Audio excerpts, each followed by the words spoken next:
Hello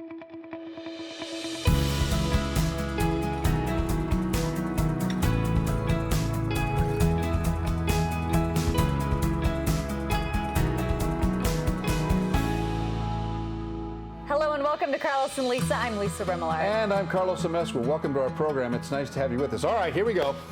The second round of Democrat presidential debates is taking place tonight and tomorrow. 20 Democrats will once again take the stage. This is what night one looks like versus night two.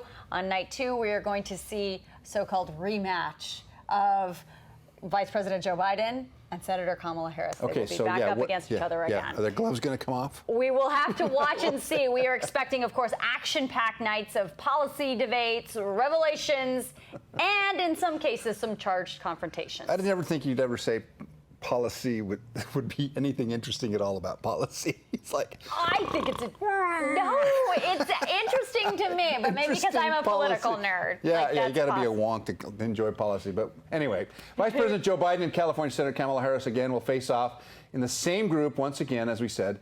During the first rounds of the debates, the two clashed, you'll recall, over a race and the vice president's voting record. I did not oppose busing in America. What I opposed is busing ordered by the Department of Education. That's what I opposed. Well, there was a failure of states to integrate public schools in America. I was part of the second class to integrate Berkeley, California public schools almost 2 decades after Brown v. Board of Education. Because your city council made that decision. It was a local decision. So that's where the federal government must step in. That's why we have the Voting Rights Act and the Civil Rights Act. That's why we need to pass the Equality Act. But that wasn't the only confrontation last time around. So what can we expect? What does the Democrat Party in Los Angeles want to see from these candidates, from these 20 men and women? The chairman of the Los Angeles County Democratic Party, Mark Gonzalez, is here to talk all about it. Yes. Hey, how are you? Hi. Nice to have you with us. Yeah, thank you for having me. So this is an exciting time. I know we've got about 200 Democrats running for president. It seems that way. Yes, sure feels that way. Yeah. What do you want to see from these two groups on each night?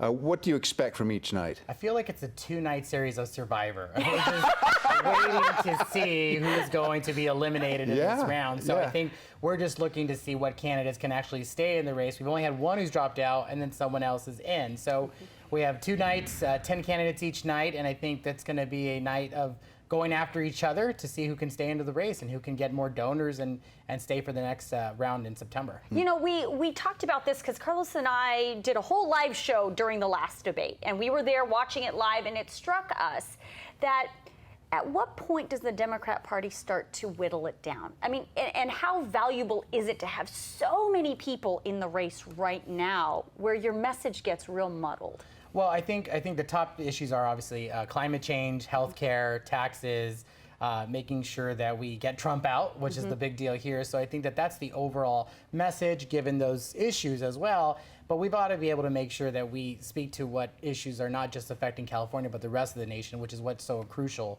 for this particular election. But as a Californian, I'm looking for some solutions to our problems, like high taxation and some of the things that have happened in our state, immigration, those things. I want to hear some real red meat from these candidates that I haven't heard yet. When are we going to get that? I think you're definitely going to get it this round. I think they're going to go after each other. Immigration is huge right now. We saw what the Cheeto-in-Chief is tweeting out there and putting out in the what in chief? Wow. Cheeto-in-Chief.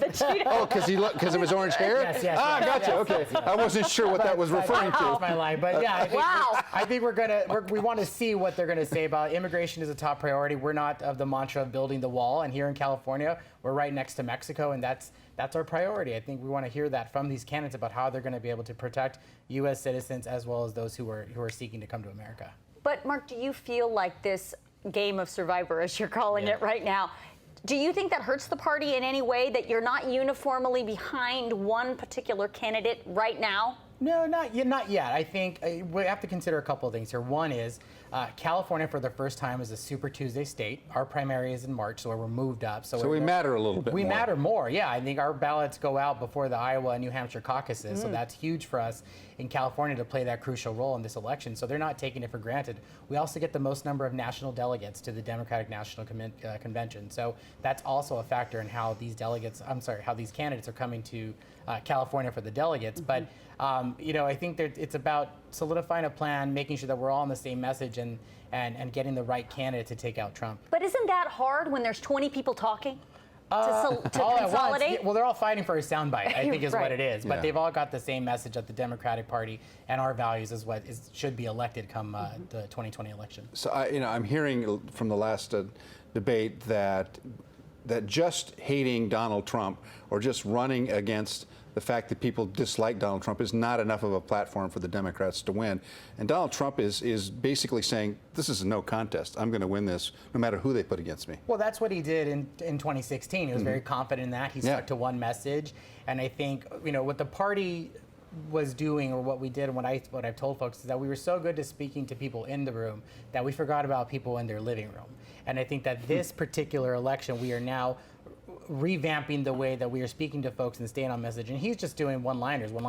And I don't want to elect the president by a soundbite. Yeah. What do you think the strategy should be, is currently, will be, all of those things? What is the strategy to beat him? Not be him. Yeah, right.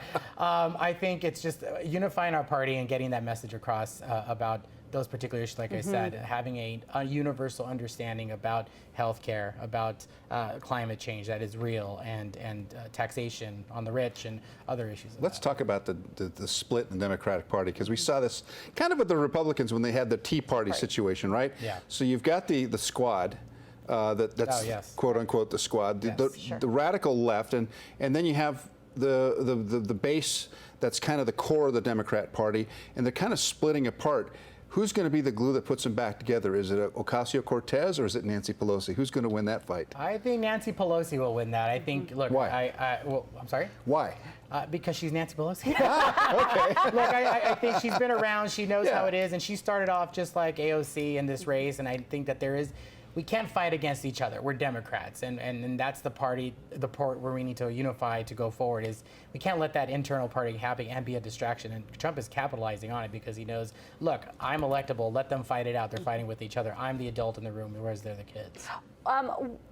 In terms of Los Angeles County and the Democrat Party here and the state of California, is there one candidate right now that our state and the Democrat Party in our state is really backing? Is there a horse we're backing right now? I don't think we are. I think many folks are split. The LGBTQI community has a strong affinity to Pete Buttigieg.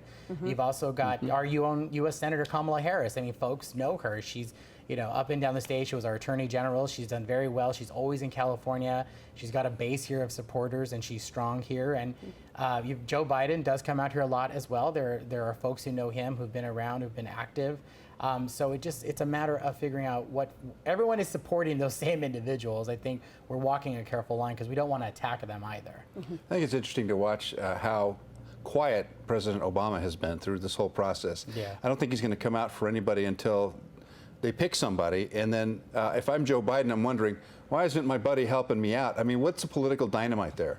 I think it makes sense for him to wait. You don't want to put somebody in that kind of a predicament or situation to pick one over the other, because that'll create even more of a divide. So it's smarter for him to wait. But I'm sure he's working the same base and the same staff and the same donors that he had, I'm sure. All right. Well, Mark, we appreciate you coming in and bringing the party's perspective here to this show. You are, of course, always welcome to come here and talk about this. I'll be here every day. Wonderful. Love to have you here. We have a long political season. Yeah, no, absolutely. All right, well, enjoy tonight's debate, and we'll see what they do. Yeah, see what they do. See what the fireworks are tonight. Yes, Thank you. Thanks, Mark.